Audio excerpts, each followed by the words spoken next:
CNC and micro controller की हिंदी श्रृंखला में आपका स्वागत है।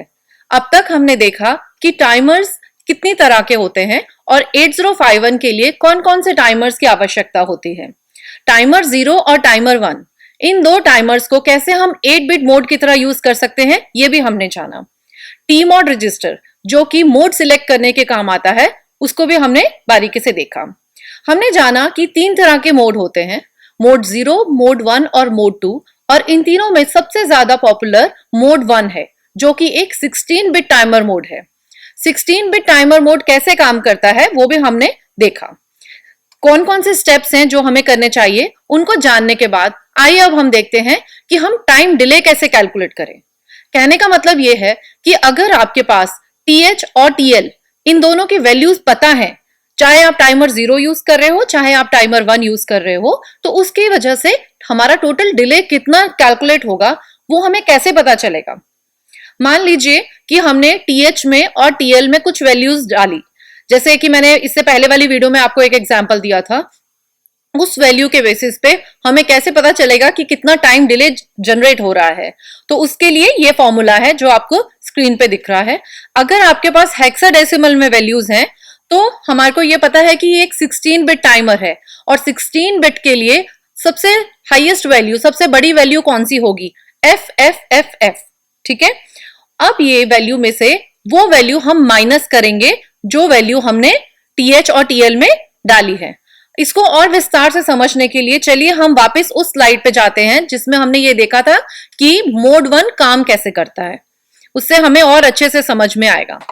जैसे कि हम यहाँ स्क्रीन पर देख पा रहे हैं कि TH और TL में जब हमने वो वैल्यू डाली या लोड की, उसको लोड करने के बाद में हमने TR को हाई करके टाइमर को स्टार्ट कर दिया, क्योंकि हमने जैसे देखा था कि इसका जो क्लॉक सोर्स है वो हमारे पास जो क्रिस्टल ऑसिलेटर हमारे 8051 में लगा हुआ है उससे आता है। उसकी फ्रीक्वेंसी को जब हम 12 से डिवाइड कर देते हैं, उतनी फ्रीक्वेंसी से जो क्लॉक पल्सेस जनरेट होती हैं, तो इस एंड में एक वो है और दूसरा है हमारा टाइमर। तो टाइमर की जो बिट है, टाइमर स्टार्ट बिट, तो जैसे ही आपने टाइमर को स्टार्ट करना है उसके लिए हम क्या करेंगे, ये TR बिट को हाई कर देंगे। जैसे ही ये TR बिट हाई होती है तो जो वैल्यू आपने TL और TH में डाली थी वो एक एक करके इंक्रीमेंट होने लग पड़ती है। इंक्रीमेंट का मतलब है कि वो एक एक बढ़ने लगती है। जैसे आपने सपोज इसमें FFE0 डाली थी तो वो FFE1, E2, E3 ऐसे करते करते कहां तक जाती है, वो FFFF, यानी कि जो उसकी सबसे बड़ी वैल्यू है वहां तक जाती है। अब जैसा कि मैंने आपको पहले भी बताया था कि इस पूरे प्रक्रिया में, ये पूरी काउंटिंग में कुछ काउंट्स हैं, वो काउंट्स जो हैं वो कुछ टाइम ले रहे हैं। तो हमें कैसे पता चलेगा टाइम क्या है, तो जब हमने, जैसे मैंने आपको बताया, जो भी वैल्यू हमने उसमें डाली, मान लीजिए कि TH में वैल्यू जो है वो है मेरी YY और TL में जो वैल्यू मैंने डाली है वो है XX। तो हम कैसे करेंगे, नंबर ऑफ काउंट्स हम कैसे कैलकुलेट करेंगे, FFFF में से YY यानी कि जो TH में वैल्यू डाली यानी कि FF, और XX में यानी कि हमने TL में जो वैल्यू डाली E0, उसको हम माइनस कर देंगे। तो ये तो हो गया वो टोटल काउंट जो हमारा उस वैल्यू से लेके वो मैक्सिमम वैल्यू यानी कि FFFF तक जाता है। उसके बाद हमने देखा कि जैसे ही वो वैल्यू हाईएस्ट पहुंच जाती है यानी कि FFFF तक पहुंच जाती है, उसके बाद वो वापस रोल ओवर होकर 0 पे आ जाती है। तो एक काउंट उसका भी लगेगा। ठीक है, तो टोटल काउंट कितने हो गए, जहां से वैल्यू हमने स्टार्ट की थी वहां से लेके FFFF तक हमने माइनस कर दिया, उतने नंबर ऑफ काउंट्स आगे, प्लस एक वैल्यू जो हम ऐड कर रहे हैं ये उसके लिए है जो FFFF से वापस रोल ओवर होके 0 पे जाती है। तो हमारे टोटल नंबर ऑफ काउंट्स कितने होंगे, FFFF माइनस जो भी वैल्यू आप TH और TL में डाल रहे हैं प्लस 1। ठीक है, तो ये +1 अब आपको समझ में आ गया होगा कि हमने ये +1 क्यों किया है, क्योंकि ये वो रोल ओवर का काउंट का है। अब इसको जितने भी आपके पास नंबर ऑफ काउंट्स आएंगे इसको हम 1.085 माइक्रोसेकंड्स, ये जो 1.085 माइक्रोसेकंड्स हैं ये आपकी क्रिस्टल फ्रीक्वेंसी 11.0592 मेगाहर्ट्ज के लिए मशीन साइकिल होता है, यानी कि एक मशीन साइकिल का काउंट है। तो टोटल काउंट मल्टीप्लाई करेंगे जब हम 1.085 माइक्रोसेकंड से, तो वो आपके पास टोटल डिले जनरेट होकर आएगा। इसको और अच्छे से समझने के लिए हम एक एग्जाम्पल लेते हैं। सपोज मान लीजिए कि हमारे पास TL की वैल्यू है F2 और TH की वैल्यू जो है वो FF है। अब यहां पे हमने लिखा है TL 0 और TH 0, इसका मतलब है कि हम टाइमर 0 ले रहे हैं।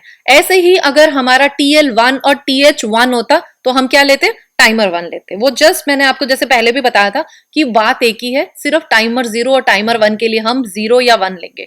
मेन हमने जो यहाँ पे जो गौर मतलब ध्यान देने वाली बात यह है कि हमने कौन सी वैल्यूज उसमें डाली। तो अब आपके पास YY क्या है FF और XX क्या है F2। तो अब हमारे पास total number of counts roll over के लिए कितने हो गए, FF यानी कि मैक्सिमम वैल्यू, उसमें से माइनस करेंगे हम जो वैल्यू हमने TH और TL में डाली, यानी कि FF F2। जब हम इसको माइनस करेंगे तो हेक्साडेसिमल में ये वैल्यू आई 0D। ये हेक्साडेसिमल की वैल्यू है। अगर हम इसको डेसिमल में कन्वर्ट करते हैं तो वो बनता है 13। अब ये हो गया है जो टोटल काउंट्स थे उस वैल्यू से लेके FF तक जाने के लिए। लेकिन जैसा कि मैंने आपको पहले बताया कि एक काउंट रोल ओवर के लिए भी है, तो 13 में वो 1 ऐड करेंगे तो टोटल काउंट्स कितने आए, 14। अब आपके पास ये जो 14 वैल्यू आई, इसको आप मशीन साइकिल जो हमने अभी देखा था 1.085 माइक्रोसेकंड से जब आप मल्टीप्लाई करेंगे तो आपके पास कितना आ जाएगा टाइम, 15.19 माइक्रोसेकंड्स। तो ये अगर सपोज आपके पास, मैं आपको जैसे बना के दिखाती हूं, इसमें सपोज ये वाली जो वैल्यू है ये है हाई की, उसके बाद डिले ये वाला है। तो ये जो हमें 15.19 माइक्रोसेकंड का डिले मिला वो सिर्फ हमारा ये वाला डिले था। तो सपोज आपको टोटल डिले कैलकुलेट करना है तो वो ये वाला और ये वाला, हाई और लो, दोनों को जब हम 2 से मल्टीप्लाई करेंगे तो टोटल डिले जो है वो हमारे पास आ जाएगा 30.38 माइक्रो सेकेंड्स। ठीक है, तो इस तरह से हम जो है वो डिले जनरेट कैलकुलेट करते हैं। अब ये तो था कि हमें ऑलरेडी वैल्यू पता है, उस वैल्यू से हमने TH और TL की वैल्यू कैलकुलेट की। लेकिन असली जिंदगी में हमारे पास उल्टा होता है। जैसे हमें ये पता होता है कि हमें इतने मिली सेकेंड्स का डिले जनरेट करना है, लेकिन TH और TL की वैल्यू हमें कैलकुलेट करनी है, ये TH और TL की वैल्यू हमें निकालनी है। अब वो हम कैसे निकालेंगे, उसके लिए अगेन हमारे पास ये फॉर्मूला है। जैसे हमने स्टेप्स हैं इसके, सबसे पहले जो भी आपको डिले चाहिए, जो भी टाइम डिले आपको चाहिए, उसको आप 1.085 माइक्रोसेकंड से डिवाइड कीजिए। ठीक है, लेट्स से आपको 50 मिली सेकेंड्स चाहिए, तो आप 50 मिली सेकेंड्स को 1.085 माइक्रोसेकंड से डिवाइड कीजिए। अब आपके पास जो भी वैल्यू आएगी, मान लीजिए हम उसको बोलते हैं n, small n, decimal value आ गई हमारे पास। अब इस डेसिमल वैल्यू को हम 65536 से माइनस करेंगे। ठीक है, और जो भी ये वैल्यू आएगी उसको हम हेक्साडेसिमल में कन्वर्ट कर देंगे। ये हमारा स्टेप है। अगर हमें पहले से ही टाइम डिले पता है और हमें ये जानना है कि TL 0 और TH 0 या TL 1 और TH 1 में क्या वैल्यू दी जाए, तो हम क्या करेंगे, जो भी डिले हमें चाहिए उसको हम सबसे पहले 1.085 माइक्रोसेकंड से डिवाइड करेंगे। जो वैल्यू आएगी हम सपोज उसे मानते हैं स्मॉल n, तो ये जो वैल्यू आई हमारे पास n, इसको हम माइनस करेंगे 65536 से। तो ये जो भी वैल्यू हमारे पास आई, इसको हम हेक्साडेसिमल में अगर कन्वर्ट करते हैं तो वो वैल्यू हमारी बन जाएगी लेट्स से YYXX। YY की जो वैल्यू है वो हमारी TH यानी कि हायर वाले में चली जाएगी, और जो XX है वो वैल्यू चली जाएगी हमारी TL में। इसको और अच्छे से समझाने के लिए मैं आपको एक एग्जांपल लेती हूँ। मान लीजिए कि आपके पास ऐसी एक प्रॉब्लम है जिसमें आपको टाइमर 0 यूज करना है और मोड 1 यूज करना है एक डिले जनरेट करने के लिए 50 मिली सेकेंड्स का। तो इसमें हमारे को देखना है कि हमारे पास कितनी हमारे को TH और TL की वैल्यू जो है वो कैलकुलेट करनी पड़ेगी। लेकिन उससे पहले हमारे को सबसे पहले T मॉड जो है वो उसमें कौन सी वैल्यू जो है वो हमने देनी है। तो उसके लिए हम वापस एक बार T मॉड रजिस्टर के ऊपर जाते हैं। ये देखिए, ये है हमारा T मॉड रजिस्टर। तो अब क्वेश्चन में क्या बोला गया था, टाइमर 0। टाइमर 0 अगर बोला गया है यानी कि ये टाइमर 1 वाली सारी वैल्यूज जो है उनको आप सबसे पहले 0 कर दीजिए। उसके बाद में कहा गया है आपको टाइमर 0 का मोड 1 यूज करना है। तो जैसे हमने मॉर्निंग में इससे पहले वाले सेशन में देखा था कि हमारा गेट हमने 0 करना है। क्यों? क्योंकि यहाँ पे हम सॉफ्टवेयर का यूज कर रहे हैं, इंस्ट्रक्शंस का यूज कर रहे हैं टाइमर को स्टार्ट एंड स्टॉप करने के लिए। ऐसे ही C/T को भी हम 0 करेंगे। क्यों? क्योंकि हम काउंटर नहीं, हम टाइमर का इस्तेमाल कर रहे हैं। तो ये सारी वैल्यूज जो है वो तो हो जाएंगी 0। अब सिर्फ बची ये दो वैल्यूज। अब इसके लिए हमें उन्होंने क्या कहा है, मोड 1। तो हमने मोड 1 देखा था। मोड 1 के लिए, जो कि एक 16 बिट टाइमर काउंटर है, उसके लिए M1 और M0 जो है वो आएगा 0 1। तो हमारी टोटल वैल्यूज कितनी हो जाएंगी, 0 0 0 0 0 0 0 1। यानी कि टी मॉड में क्या वैल्यू जाएगी हमारी, 0 1। ठीक है, तो सबसे पहला स्टेप तो हमारा यही है। उसके बाद हमने बोला कि 50 मिली सेकेंड्स का डिले है। ठीक है, तो चलिए हम वापस उस फॉर्मूला में चलते हैं जो अभी हमने देखा था। 50 मिली सेकेंड्स के लिए कैसे करेंगे, तो हम सबसे पहले जो हमारे पास टाइम डिले मिला है हमारे को 50 मिली सेकेंड्स का, उसको हम डिवाइड करेंगे 1.085 माइक्रोसेकेंड से। इससे बाद जो भी वैल्यू हमारे पास आएगी उसको हम माइनस करेंगे, किससे, 65536 से माइनस करेंगे। और जो वैल्यू हमारे पास आई उसको हम हेक्साडेसिमल में कन्वर्ट करेंगे। हेक्साडेसिमल में कन्वर्ट करके हमारे पास वैल्यू आई 4BFD। तो चलिए एक प्रोग्राम देखते हैं अब हम। तो चलिए अब हम प्रोग्राम देखते हैं। जब हमने ये देख लिया कि टी मॉड के अंदर क्या वैल्यू डलेगी, 0x01, और फॉर्मूला से हमने ये भी वैल्यू देख ली कि TL और TH में क्या क्या वैल्यूज डलेंगी। अब ये ध्यान रखना है क्योंकि इन्होंने क्वेश्चन में टाइमर 0 कहा है, तो जहां पर भी हमने इस्तेमाल करना है वहां हम TL0, TH0, TF0, TR0 हर जगह पे 0 वो लगाएंगे टाइमर 0 को दिखाने के लिए। तो सबसे पहला स्टेप, जैसे मैंने आपको बताया था, हमें टी मॉड वैल्यू डालनी है। तो टी मॉड, ये मैं C प्रोग्रामिंग लिख रही हूं, 0x01। और जैसे कि मैंने आपको बताया था हमेशा कमेंट लिखने चाहिए। कमेंट में मैं लिख देती हूं, टी मॉड में हमने वैल्यू लोड जो करी है ये है टाइमर 0 मोड 1 सिलेक्ट करने के लिए। उसके बाद में हमें सबसे पहले क्या करना है, हमारा टाइम जो TL और TH, इस केस में हमारा टाइमर 0 है तो TL0 TH0 में वैल्यूज लोड करनी है। जो फॉर्मूला से हमने कैलकुलेट किया था, तो TL0 की जो वैल्यू आई है वो है 0xFD। पहले मैं लिख लेती हूँ, फिर मैं कमेंट्स ऐड कर दूंगी इसमें। सिमिलरली TH0 में जो है वो वैल्यू आई है हमारी 0x4B। ठीक है, तो पहला स्टेप तो यही है, इसको समझना है हमने। तो एक बार फिर से हम टाइमर 1 की वर्किंग की तरफ चलते हैं और वहां हम देखेंगे, उससे आपको और अच्छे से समझ में आएगा ये स्टेप। तो हमने अब क्या कर दिया, ये TH और TL में वैल्यूज जो है वो लोड कर दी। अब हमारा अगला स्टेप क्या है, हमने TR को यानी कि टाइमर को स्टार्ट करना है, क्योंकि यहां से पल्सेस तो आ ही रही हैं कंटिन्यूअसली।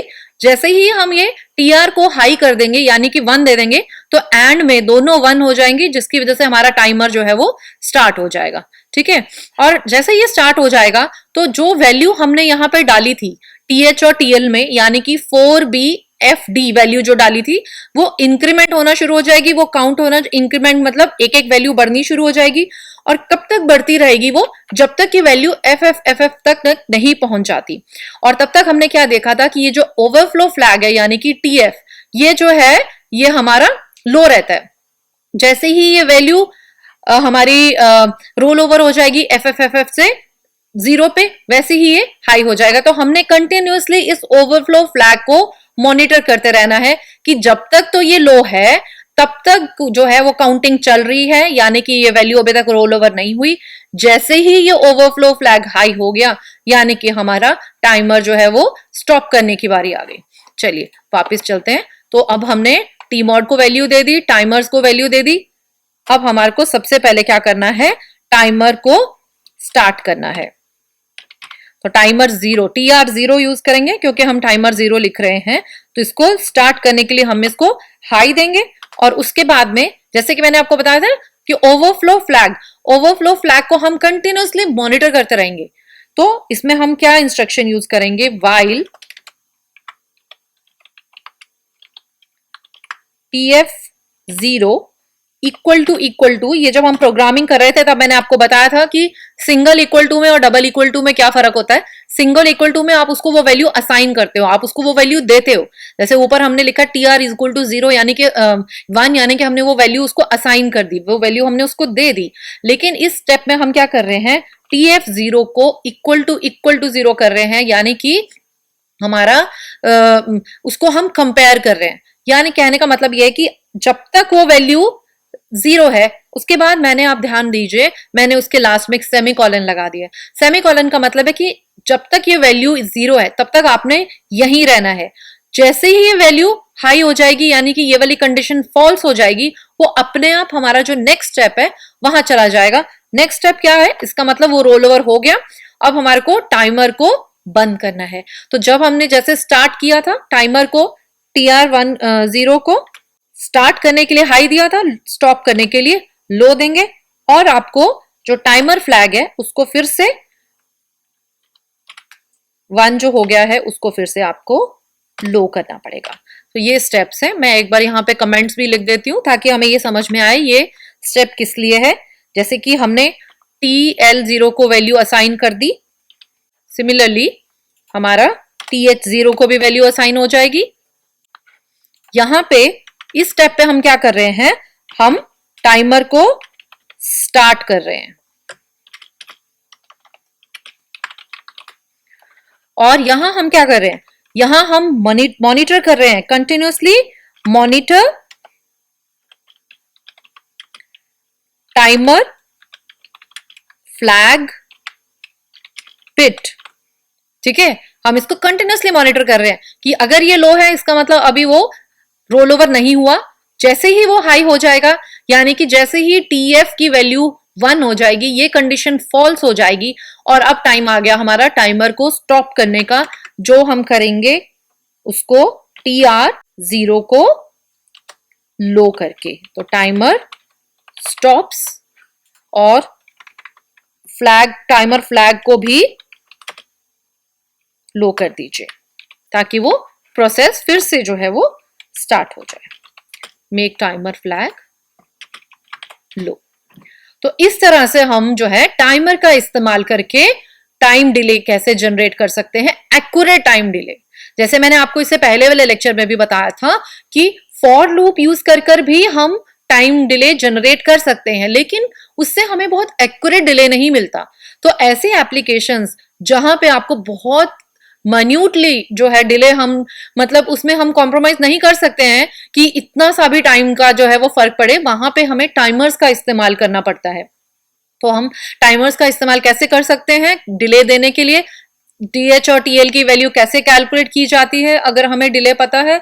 अगर आपके पास में जो है ऑलरेडी पहले से ही आपको वैल्यूज पता है, उससे डिले कैसे कैलकुलेट किया जाता है, वो वाला फॉर्मूला भी हमने देख लिया। और क्या क्या स्टेप्स हैं टाइमर 1 को यूज करके या टाइमर 0 को यूज करके, मोड्स जो है हमारे मेनली कौन कौन से हैं उनको यूज करके हम किस तरह से टाइम डिले जनरेट कर सकते हैं, वो भी हमने अभी देखा। और लास्ट में जो हमारा ये प्रोग्राम था जिसमें हमने टाइमर 0 मोड 1 जो है उसका इस्तेमाल किया था डिले देखने के लिए 50 मिली सेकेंड्स का।